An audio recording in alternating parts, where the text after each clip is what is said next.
Folks, welcome back. Another edition of something to do to your Tundra or why I did it to my Tundra.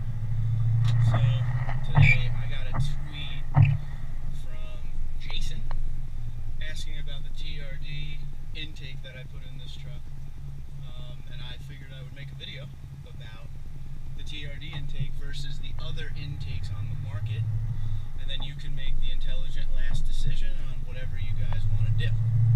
Before we go any further, I would never suggest anything I haven't tried. This is my 4th Tundra that I've had now, so I'm pretty well versed. You know, I've done a lot of the work myself, and some things I've done it at, part shops and things like that, and in the service center. But all the stuff I'm telling you guys is stuff that I've tried, or stuff that I would do myself. So let's get on to the intake story. The reason I go with the TRD intake, which this is my 2nd TRD intake, I've also done a TRD intake in my old 2014. Shouldn't say old, it's not old. The last truck I had was a 2014 SR5 TRD off-road. I went with that in that one as well. Here's the reason why I go with the TRD intake. Number one, it's a Toyota part. So if you have issues with it, you have a warranty to back up that part. And that's a big deal when it comes down to it, because there's a lot of times you bring the truck in or a car and you have a random company's part on there, and they will do anything they can to find a reason why that part caused whatever failure you have, so it won't be covered by your warranty. And that's any company.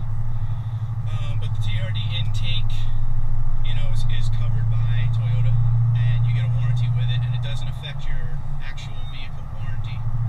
Number 2, it's a safer bet.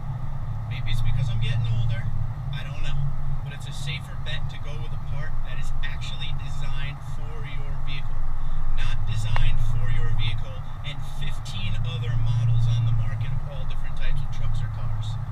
Because then there's a matter of fitment. Sometimes you have to cut pieces, sometimes you have to figure out a way to jam stuff on. Not worth it, been there. A couple other intakes I've actually had through the years. One was a Volant, I don't know how you pronounce it, but that was pretty cool. But again, I had to do some things to get that on. I've had a K&N intake system on my 09 Tundra, and now here, real quick, if you want a lot of sound and you don't care about pretty much working with, potentially maybe having to trim a part here and there to get it to fit, and you don't care about any of that, go ahead. That's the one you want if you want the sound. It's loud. It's its own sound. Like, the good thing about the TRD intake, especially because this TRD Pro obviously comes with the dual exhaust, they complement each other very well. You'll hear some sound out of the engine along with the phenomenal sound of the exhaust. We'll go over exhausts next video because I have a wide range of knowledge in exhausts I've used, but the TRD exhaust is awesome. This one here gives you plenty of sound. This one here is an easy drop-in filter kind of thing, so for me, and people give me crap about this all the time, but like, obviously these filters are reusable, so all you gotta do is clean them and put them back in. To be honest with you, every year what I do is I just go and buy a TRD drop-in filter, the same filter that's in there, just a brand new one, and I replace them out. It's a waste of money. It's like 60 bucks, but you know what? I've done that too with K&N drop-in filters and stuff. I'm cleaning them and putting the new oil on them and all that. I'm good. I'll spend the 60 bucks, fresh filter.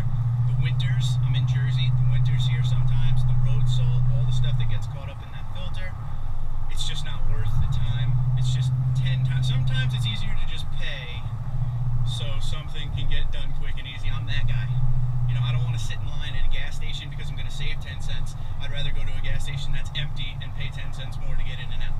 And that's the same thing I feel about the filter. So if you have a cone filter on like a K&N system or something like that, the cone filter, it's easy to replace. It's the same thing you unscrew and pull off, but it's just not as easy as a drop-in where you pop a couple clips, pull out, throw the new filter in, done deal. So that's another reason. Fuel mileage wise, I'm getting 15. I've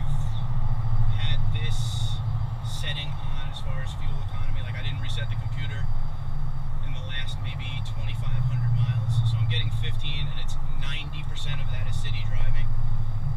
There was a little highway involved there too, but I'm just hanging out at 15, and it says city 13, so I must be doing something right, and this truck must be doing something right. You know, we're pulling in a lot more air, and we're getting rid of the air in the dual exhaust system, so, you know, myth busted, whatever. It sounds good, feels good. There's way more throttle response than the stock. Yeah, I mean, if you guys have any questions, comments, concerns, comment below, or hit me on Twitter at TundraDude34. Be happy to help. Thanks for watching, guys.